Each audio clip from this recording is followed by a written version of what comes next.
საქართველოს ერთ-ერთი მთავარი ამოცანაა განავითაროს საკუთარი როლი შუა დერეფნის ფარგლებში. ამ კუთხით თურქმენეთთან თანამშრომლობას განსაკუთრებული მნიშვნელობა ენიჭება. ამის შესახებ საქართველოს პრემიერ-მინისტრმა ირაკლი კობახიძემ თურქმენეთში ჟურნალისტებს განუცხადა.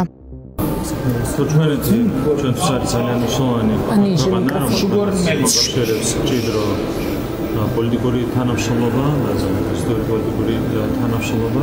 ჩვენ ასევე დღეს საუბარი გქონდა ეკონომიკური თანამშრომლობაზე. ამ კუთხით არის ძალიან დიდი სივრცე იმისათვის, რომ განავითაროთ ურთიერთობები. როგორც მოგეხსენებათ, საქართველოს ერთ-ერთი მთავარი ამოცანაა განავითაროს საკუთარი როლი შუა დერეფნის ფარგლებში. ამ კუთხით რა თქმა უნდა თურქმენეთთან თანამშრომლობას ენიჭება განსაკუთრებული მნიშვნელობა. ჩვენ გქონდა საუბარი ძალიან კონკრეტულ საკითხებზე, რომელთანაც არის დაკავშირებული ეკონომიკური თანამშრომლობის განვითარება, ასევე ჩვენ მინისტრებს გქონდათ საუბარი ძალიან კონკრეტულ საკითხებზე, ხელი მოეწერა რამდენიმე მნიშვნელოვან შეთანხმებას. ჩვენ ვფიქრობთ, რომ ეს ვიზიტი ხალხს შეუწყობს თანამშრომლობის განვითარებას, როგორც პოლიტიკური თვალსაზრისით, ასევე ეკონომიკური კუთხით. კიდევ ერთხელ ვიტყვი, რომ ეკონომიკური თანამშრომლობის განვითარების პოტენციალი არის ძალიან დიდი და ამას რა თქმა უნდა განსაკუთრებულ ყურადღებას დავუთმობ. მე მქონდა შეხვედრა ძალიან საინტერესო და ძალიან პოზიტიური შეხვედრა პრეზიდენტთან, სადაც განვიხილეთ ჩვენი თანამშრომლობის აბსოლუტურად ყველა ასპექტი. ენერგეტიკული მიმართულებით თანამშრომლობაზეც ბუნებრივია გაკეთდა აქცენტირებული ნაწილი, როგორც ექსპორტზე, ისე საქართველოს ტრანზიტულ როლზე ამ მიმართულებით, აი ეს ცენტრალურ აზიაში საქართველოს. რა თქმა უნდა, ენერგეტიკა იყო ერთ-ერთი მთავარი განსახილველი თემა. თქვენ იცით, რომ თურქმენეთი არის ძალიან მდიდარი რესურსებით გამორჩეული ენერგეტიკული თვალსაზრისით და ჩვენ შეგვიძლია რა თქმა უნდა შევთავაზოთ თურქმენეთს ძალიან კონკრეტული ასე ვთქვათ დახმარება ენერგეტიკული რესურსების ტრანზიტის თვალსაზრისით. გარდა ამისა, ჩვენც გვაქვს ინტერესი, რომ შევისყიდოთ ენერგეტიკული რესურსები თურქმენეთისგან. ამ საკითხებზე ქონდა ძალიან საინტერესო საუბრები და მე ვფიქრობ, რომ ჩვენ ძალიან კონკრეტული პროგრესი გვექნება ჩვენს ურთიერთობებში უახლოეს მომავალში იმ შეთანხმებებიდან გამომდინარე, რომელსაც მოეწერა ხელი. რაც შეეხება სხვა პოლიტიკურ თემებს, კითხავთ სამართლიან არჩევნებზე, ამ დრომდე არ აძლევს პროკურატურას პარალელური დათვლის შედეგებს, დამატებით ითხოვენ დროს კიდევ რამის ხომ არ მალავენ. თუმცა ასევე გავხსენებთ ინფორმაცია, რომ ამბობენ, რომ თანამშრომლებთან ის რაც არ გაუვრცელებიათ, დროს ითხოვენ და რა ისთვის. ნუ საქმე ლაპარაკის ნაცვლად მნიშვნელოვანია, რომ კონკრეტული ინფორმაცია მიეწოდოს პროკურატურას, იმისათვის რომ ყველაფერი გახდეს ნათელი. თქვენ გახსოვთ რა მოხდა 2020 წელს, მაშინ მან ჩაატარეს პარალელური დათვლა და გააყალბეს რეალურად დათვლის შედეგები.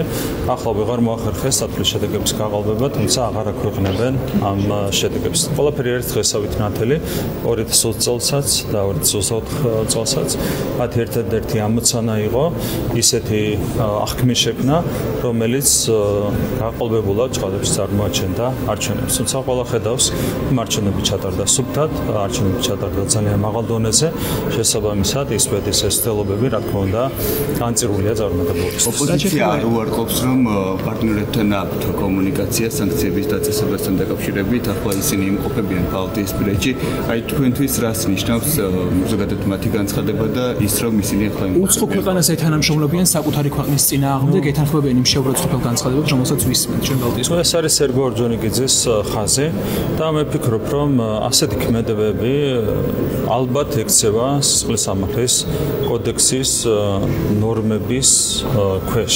თუმცა ეს არის რა თქმა უნდა არჩევნების გადასაწყვეტი, არამედ შესაბამისი უწყებების გადასაწყვეტი, მაგრამ დღესავით ნათელია თუ რას აკეთებენ ეს ადამიანები, ისინი ღიად თანამშრომლობენ უცხოურ სტრუქტურებთან იმისათვის, რომ დააზიანონ საკუთარი სახელმწიფოს ინტერესები. ეს არის სხვა არაფერი თუ არა საკუთარი ქვეყნის ღალატი, თუმცა ეს არის ჩემი პოლიტიკური შეფასება, სამართლებრივი შეფასება, ამისთან დაკავშირებით უნდა გაკეთდეს შესაბამისი უწყებების მხრიდან. NGO-ები რეგისტრირდებიან ესტონეთში, 3 ორგანიზაციაა დარეგისტრირებული, საერთაშორისო გამჭვირვალობა საქართველოს გაეროს ასოციაცია და მედია ჯორჯია ნიუს. ეს არის მითევლიშვილის რას გაურბიან და რატომ იპოვეს თავშესაფარი ესტონეთში. სანქციებზე, როდესაც არის საუბარი, მათ შორის არის საუბარი ამაზეც, რომ არასამთავრობო ორგანიზაციების მიერ მიწოდებ, იგივე ესტონეთთან დაკავშირებით სანქციების დაწესების მიმართულებით, რომ არასამთავრობო ორგანიზაციების მიერ მიწოდებული ინფორმაციის საფუძველზე ეს არის ერთგვარი აღიარება იმისა, რომ ესენი არიან უსამშობლოები ამის პირდაპირი გადატანითი ყველანაირი მნიშვნელობით, როდესაც ჩვენ